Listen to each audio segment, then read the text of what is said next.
architecte paysagiste. Je vous invite à un voyage dans l'art des jardins, à la rencontre de ceux qui les font vivre, les étudient et les imaginent.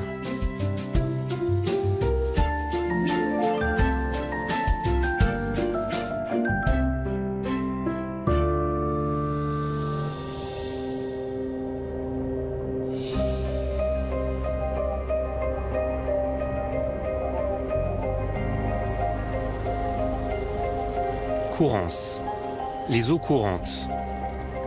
Un domaine alimenté par quelques 14 sources, un jardin habité depuis 5 générations qui n'en finit pas de se réinventer.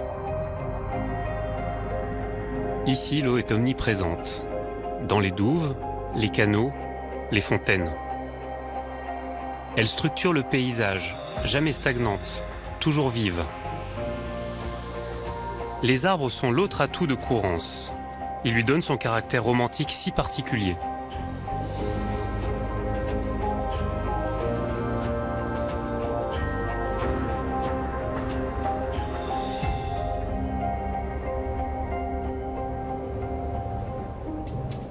Le domaine s'étend sur 75 hectares de jardin et 500 hectares de terres agricoles.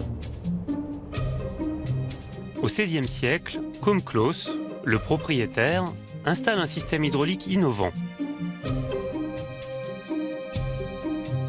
Un siècle plus tard, Claude Gaillard acquiert la propriété et construit le château actuel.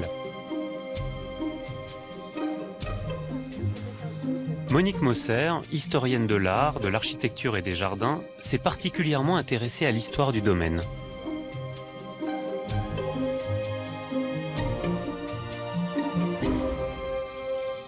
Ce qui est tout à fait exceptionnel, je dirais, à Courance, c'est qu'on a un parc qui a été aménagé pendant 5 siècles, du milieu du XVIe à nos jours. Et cette continuité dans le temps est complètement perceptible.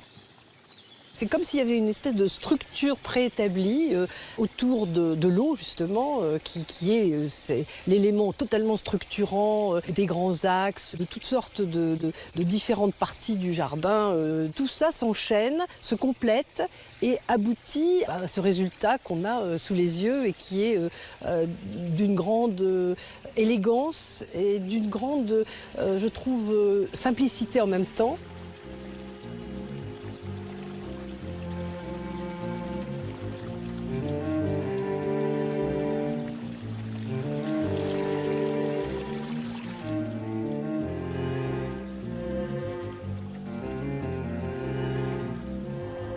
Le parc de Courance est arrosé par 14 sources. Elles alimentent la rivière l'École, qui traverse cette petite vallée. En 1558, le Grand Canal est creusé, puis la salle d'eau près de l'ancien château. En 1630, le château actuel est achevé, remplaçant l'ancien. Il est entouré de douves et de nouveaux bassins sont construits. En 1756, on lui adjoint une grande pièce d'eau longiligne dans laquelle se reflète le château. C'est le miroir de Courance. À Courance, Monique, l'eau, elle court tout le temps, elle ne s'arrête jamais, en été, en hiver, en automne. De l'eau, il y en a tout le temps, en fait. C'est ça qui est formidable. Le rapport à l'eau à Courance est vraiment très, très original parce que l'eau est vive partout. Et on n'a pas ces effets d'eau stagnante, un peu triste souvent. Ce sont effectivement des jardins de drainage, des parcs de drainage. C'est le fait de récupérer cette eau d'une façon décorative, mais utilitaire aussi, qui donne la vie au jardin. Ce qui est fascinant, c'est qu'on voit ici qu'il y a une pente. Je trouve que c'est vraiment l'endroit où on comprend d'un premier coup d'œil qu'il y a une pente. Ce qui est formidable, c'est qu'il n'y a aucun système depuis que le parc existe. On n'a jamais installé de machines spéciales pour remonter l'eau, pour faire des effets tout à fait particuliers. C'est vraiment le système gravitaire qui fait que l'eau descend très doucement sur cette très très légère déclivité du terrain, vivante, mouvante.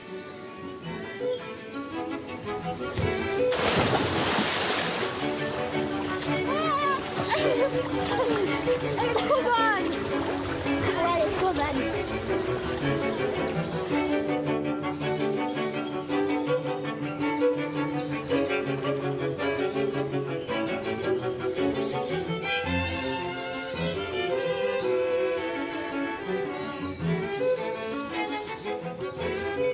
La famille de Gannet est l'actuel propriétaire du domaine.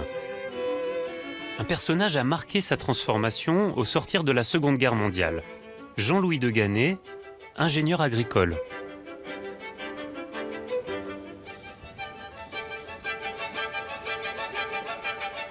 C'est un endroit qui a été occupé par les Allemands qui avaient construit des baraquements absolument partout. Il y a eu des explosions d'ailleurs dans le château. Et quand Jean-Louis de Gannet, après la guerre, qui était un jeune homme qui avait une bonne conscience, il n'aurait plus jamais 22 jardiniers pour entretenir le domaine, et qui a réfléchi à la manière dont l'entretien, la simplification de l'entretien, entraînait sûrement des choix esthétiques dans la manière de gérer le jardin, et que ces choix purement techniques avaient un résultat esthétique tout à fait extraordinaire, intéressant, puisqu'il substitue aux allées qui créent des différentes couleurs, des bandes, etc., ce grand tapis vert qui arrive jusqu'au bord justement des pièces d'eau, et qui donne cette espèce de grande unité spatiale, cette grande simplicité, et il ne conserve, pour garder quand même la verticalité, donc que les haies, donc les buis qui sont taillés, et puis il décide de ne plus tailler les arbres en rideau, comme on le fait dans les grands parcs classiques, et de laisser les couronnes des arbres se développer tout à fait naturellement, ce qui donne une espèce de mélange des genres tout à fait original et qui crée cette poésie tout à fait particulière à Courrance.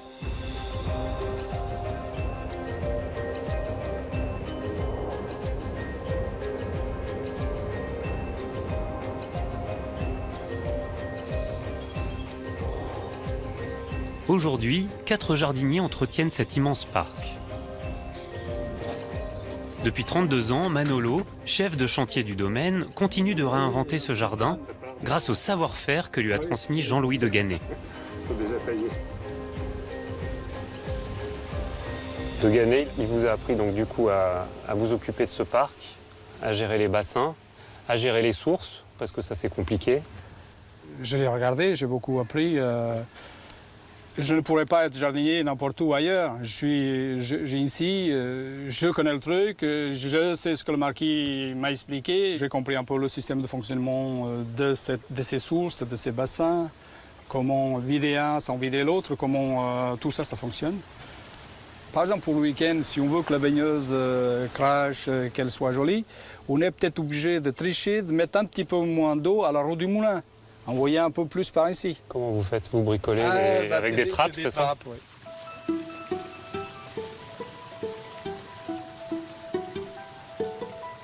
Tout à la fois jardinier, maçon, architecte du paysage, Manolo jongle entre le passé et le présent. Les broderies de buis, dessinées par les Duchesne père et fils, grands paysagistes du début du XXe siècle, sont entretenues dans l'esprit du dessin initial. Mais les jardiniers créent aujourd'hui leur propre poésie du lieu. Comment c'était avant là, avant que vous mettiez la brique? C'était de la terre. Mais tous les mois, un truc comme ça, 2 ou 3 mecs là-dedans, la vinette, le râteau, Donc, et enlever 10 fois toutes les plus herbes. de travail quoi. Voilà, dont l'idée d'avoir mis cette brique pilée avec le géotextile en dessous. Alors le géotextile, c'est cette matière-là. C'est ça, hein, Manu? Voilà, tu vois, le géotextile, c'est ça qui empêche les herbes de monter. C'est une sorte de toile. C'est une toile tissée parce que l'eau descend, ça ne retient pas l'eau, et ça empêche les herbes. Seulement, elle est très fatiguée, comme on peut le voir. Ouais, elle s'effrite quoi. Elle s'effrite parce qu'elle a plus de 20 ans. Et du coup, ça couvre la terre. Du coup, tout ce qui a envie de pousser et qui vous ennuie, comme le lierre par exemple. Le lierre et le liseron, eux, ils viennent là, sur le côté. Mais ils ne peuvent pas passer au travers de cette toile, quoi. Et le résultat, c'est qu'il n'y a pas de, désherbage nécessaire, en tout cas, moins. Beaucoup moins d'entretien. Beaucoup moins, ouais.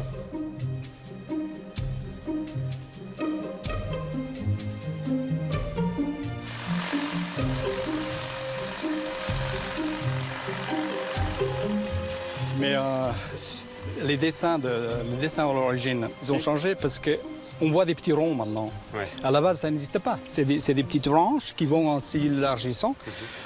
Les petits ronds qui... Il y a doit des, pas être plus facile à des tailler. des pieds qui ont crevé.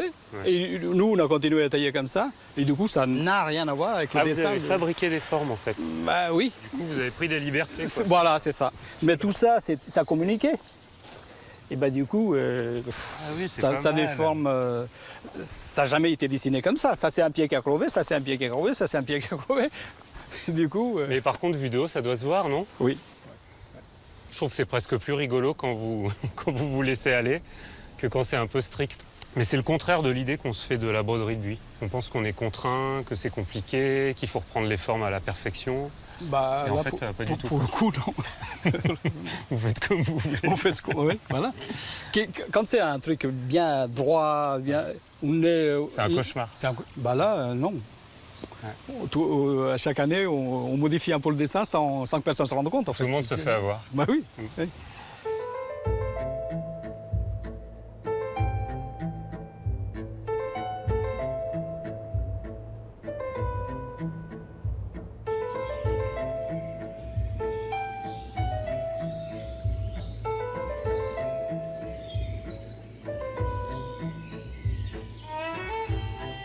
À la mort de Jean-Louis de Ganay, Valentine, sa fille, a repris la gestion de ce domaine privé mais ouvert au public.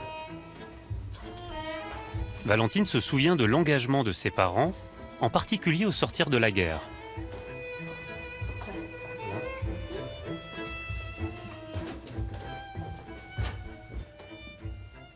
Alors, Jean-Louis de Ganay, par quoi il commence en fait quand il s'attaque au domaine après la guerre? Très tranquillement, très sereinement, mais de manière très pragmatique, il s'est employé à restaurer petit à petit. Et quand je dis restaurer, le mot est à plusieurs sens. Il a profité du fait qu'il y avait des réparations à faire pour changer les choses. Par exemple, cette image très 19e, ce n'était pas exactement son goût. Peut-être que le temps n'était pas assez passé pour que mes parents se réconcilient avec cette esthétique du 19e. Donc, toutes les grandes cheminées, les œils de bœuf, les décors en plomb, tout ça a sauté. Un rejet total Voilà. de tout ça. Quoi. Et il a même dit à son père, mon grand-père, qu'il avait beaucoup hésité et il avait été tenté de profiter de l'absence de ses parents un week-end pour dynamiter le grand escalier. Mais que bon, nous aujourd'hui, on est quand même content qu'il n'ait pas été plus loin dans cette simplification de la façade, enfin du château. Mais je pense qu'aujourd'hui, quelqu'un qui se promène ne soupçonne pas ce qui a été enlevé, ce qui a été ajouté, les strates, dans quel sens l'histoire va. Par contre, dans le parc, ça c'est très lisible pour n'importe qui, même non connaisseur. Il y a une simplification des formes qui fait que c'est un parc certes classique dans ses grandes lignes, mais pas classique comme les autres. On dit que c'est un peu un parc contemporain. Mais je ne crois pas que ce soit tiré par les cheveux, parce que bien sûr que c'est plutôt un parc français qu'un parc à l'anglaise. On a les yeux pour voir. Mais la simplification opérée par mon père a vraiment, en effet, modernisé ce paysage. Et c'est aussi ce qui fait que les gens qui s'y promènent se sentent à l'aise. Parce qu'il n'y a pas ce côté un peu lourdingue de l'historique qu'on vous assène, qu'on vous inflige avec un parcours obligé de la visite. Mais concrètement, qu'est-ce que ça donne? Par exemple, si on parle de C, là, qu'est-ce qu'il aurait fait, lui, sur C? Vous devinez bien que cette fantaisie, cette irrégularité, ce raffinement n'est pas son œuvre à lui. Heureusement qu'il y avait ma mère, parce que mon père avait ce côté d'oser. Par contre, ma mère disait, vous voyez, je vous montre sur une petite haie comme ça, je pense que s'il avait été tout seul à agir, regardez, venez, il aurait probablement fait un cadre très minimaliste, très beau, très sévère, mais un peu ennuyeux. Et ma mère disait, il faut que la lumière joue, il faut que l'œil ne s'ennuie pas, il faut pas du chichi, pas du 19e, mais quand même douce et décrochée. Des petites différences de niveau, voilà, pour jouer avec la lumière. Pour accrocher la lumière, exactement. En fait. Et pareillement, si on se retourne maintenant de l'autre côté dans la cour, à l'intérieur de la cour, le long des balustrades, du côté de ma mère, il y a pas mal de jardiniers, Charles Denoy, sa mère à elle, et qui trouvaient que les balustrades à courant, c'était très ennuyeuses, il y en avait trop. Du coup, elle a dit, profitons-en pour Allez, faire on y ça. va, on met des roses partout. Des rosiers lianes. Et je pense que le jeu comme ça de mes deux parents par rapport à Courrens a été très constant et très fin. Mais c'était ma mère qui disait que Courrens était la danseuse de mon père. Donc il fallait qu'elle fasse avec, plutôt qu'être jalouse de Courrens, sinon c'était Courrens qui gagnait. Je veux dire, il y a une force du lieu qui les a entraînés tous les deux.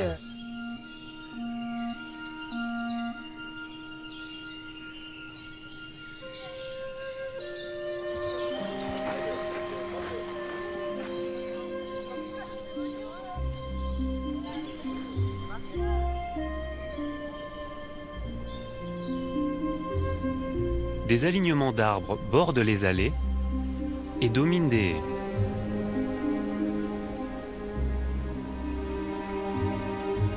Ces percées à travers la forêt favorisent la captation de la lumière et donnent toute sa poésie et son caractère à la fois monumental et minimaliste au jardin.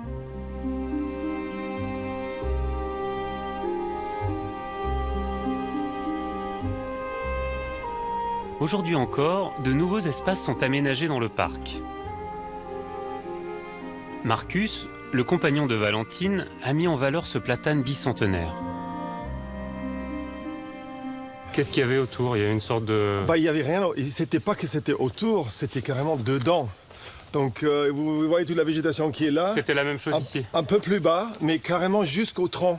Donc jusqu'aux premières charpentières et les branches principales, en fait, on avait des... Donc il était submergé, complètement submergé.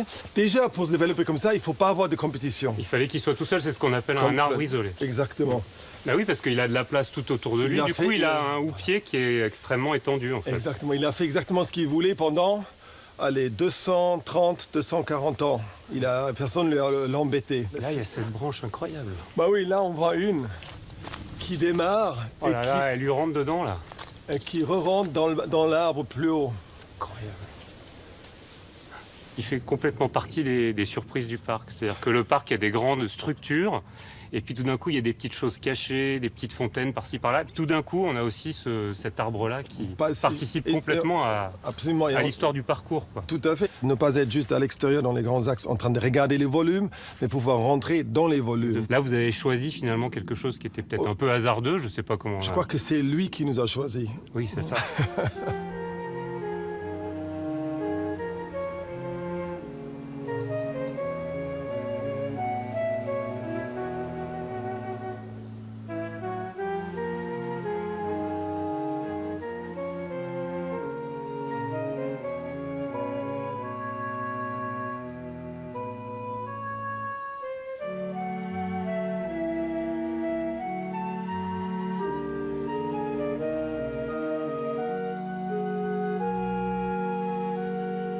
Actuellement, Valentine réaménage le sous-bois, invisible depuis les grandes allées.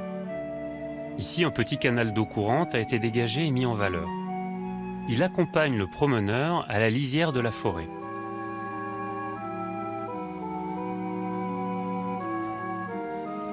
Astrid Verspieren est la paysagiste à qui Valentine a fait appel pour imaginer et mettre en scène cet espace. Il y avait une sensualité déjà dans ce lieu. Jean-Philippe, tu me demandais si j'avais eu peur d'intervenir tellement le lieu est beau, j'allais dire, enfin est beau, est déjà présent, et intimidant et présent. Dans ton dos, quoi. J'allais dire que non, parce que justement, alors par rapport à l'histoire, enfin à l'historique, plutôt non, parce qu'on est vraiment hors. Vous avez compris, on est hors. C'est un lieu qui n'était pas montré. On était derrière les, donc j'aurais été très intimidée d'intervenir face à face au miroir. Au milieu du miroir. Là, il suffisait de mettre en valeur ce fil d'eau. Ce que l'on a visé, c'est très joli comme notion. C'est un jardin qui se naturalise, ce qui est un peu une hypocrisie, parce que ça ne marche jamais. Mais l'idée, c'est quand même de voir ce qui va se plaire et s'ils sont heureux, ils n'ont plus besoin de nous. Et l'idée, pour l'instant, pour moi, c'est encore un peu trop jardiné, un peu trop contrôlé. Moi, je souhaiterais que la forêt arrive jusqu'à eux et pas qu'on ait une impression un peu bagatelle, jardin du 19e, trop contrôlé. Il n'y a pas de liant. Il n'y a pas de lisière, en fait. L'idée, c'est la lisière. Ouais. Et alors là, je pense que la lisière, c'est un bon endroit pour en parler parce que la lisière, c'est vraiment ce contact entre l'espace ouvert et la forêt. Et on pense que dans les idées reçues, on imagine qu'il y a la forêt, les espaces ouverts. En fait, il une grande épaisseur entre les Bien deux, sûr. où il se passe plein de choses, en Bien fait. sûr. Et là, c'est ce que vous avez travaillé, Oui. mine de rien. Oui. Le long de cette promenade, à la lisière du bois, une collection de fougères est plantée. Un tapis de vivaces et de couvre-sol aux fleurs blanches contribue à la luminosité du sous-bois. Courance, un jardin de verre. C'est la gamme des verts, Courance. C'est extraordinaire, un jardin uniquement de verre, parce que les verts, c'est une palette qui est inouïe. D'ailleurs, je me suis fait la réflexion, toi, tu me portes du bleu, mais je dois avouer que tes deux bleus sont parfaitement raccords. Ah, c'est Mais gentil. pourquoi les bleus? Je trouve que c'est très compliqué de mettre côte à côte des bleus, tu vois, deux bleus Ouais, différents. c'est vrai. Alors que les verts se mélangent, par exemple, bon, oui, non mais tout, je veux dire, tous les verts se mélangent Il fonctionne tout de suite très bien. Ouais, je suis et les d'accord. bleus, c'est très compliqué. Oui. Un vert met en valeur un autre vert. Là, on voit les fougères, la flaque de fougères. Il y a du jaune dans les fougères. On les voit là. C'est très lumineux, les fougères là-bas. Contrairement aux fougères côté haut qui sont beaucoup plus sombres. Ouais. Du coup, on a les verts. Les verts. On a de l'eau. En fait, on est complètement dans l'esprit de ce qui s'est déjà fait à Courance, quoi. Oui, c'est quand même le derrière la haie. C'est derrière Les la coulisses, haie, quoi. c'est les coulisses. On sait que les haies, dans les jardins, sont derrière les haies. Il se passe beaucoup de choses. On s'autorise certaines choses.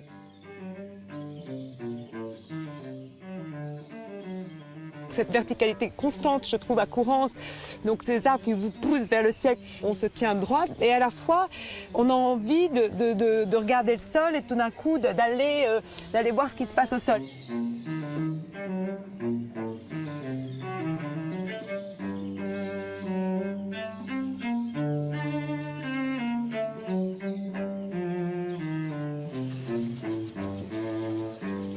Les colonnes ont été installées dans le sous-bois à la fin du XIXe siècle par l'architecte Hippolyte Détailleur, comme autant de fausses ruines antiques. C'est un jardin en évolution permanente. C'est comme ça que les jardins, en général, prennent aussi une certaine patine, force. Et Valentine a entouré la colonne d'un grillage qu'on aperçoit à peine. Et j'imagine que le lierre va grimper. Et d'ailleurs, je regardais, je trouvais que les couleurs des colonnes, par moment, on ne savait plus trop, quoi. Si on n'avait pas le sommet, oui, je suis on ne sait d'accord. plus trop si c'est des Des troncs d'arbres ou troncs, des- Ça pourrait être des troncs de hêtres, hein, Bien par sûr, exemple. très Parce que clair, la couleur gris. des hêtres, c'est ça. Hein. T'as raison.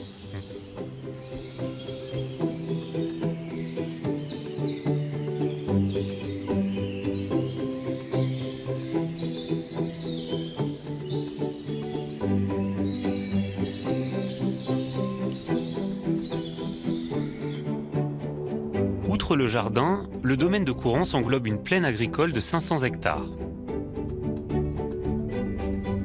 Valentine de Ganay et sa famille souhaitent exploiter ces terres agricoles en s'appuyant sur l'agroforesterie. Cette méthode consiste à planter des arbres et des haies parmi les cultures. Elle permet d'enrichir le sol, favorise la biodiversité et évite l'érosion.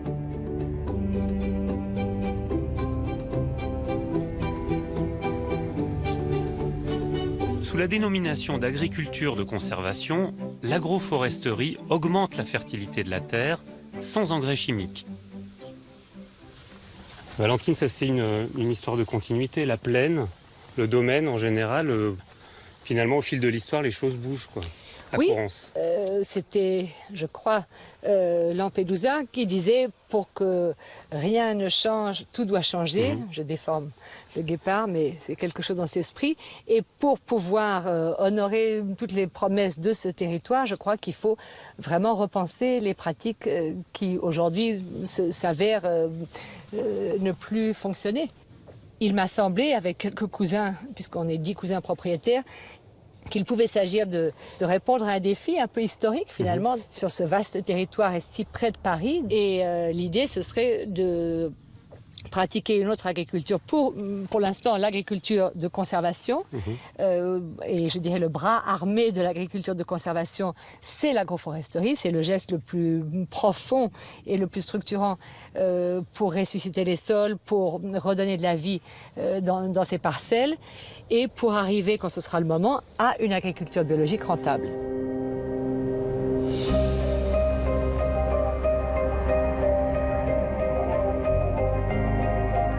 Le projet de la plaine agricole n'en est qu'à ses prémices, avec l'expérimentation sur des centaines d'hectares d'un nouveau modèle d'exploitation des terres.